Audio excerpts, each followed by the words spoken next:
Here I've got DOOGEE S50 and let me show you how to wipe cache partition on the following device. So at first you have to switch off your phone. To do it, just tap on power key, hold it for a while and then select power off. Confirm that you would like to shut down your phone by tapping on OK. And as only your phone is off, just tap on power key and volume up key and hold both keys all together. And as only you see DOOGEE logo, you can leave it. And as you can see here, you are in recovery mode, in which you can navigate by using both volume up and down keys, and for selection use power key. So all you have to do is to locate wipe cache partition, so let me go a bit lower, here it is, and then tap on power key to select it.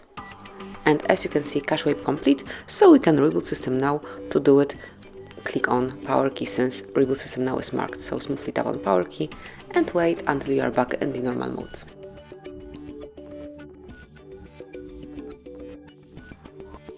And that's it. As you can see, now you can use your phone with all apps active and you've just wiped cache. So that will be all. Thank you for watching.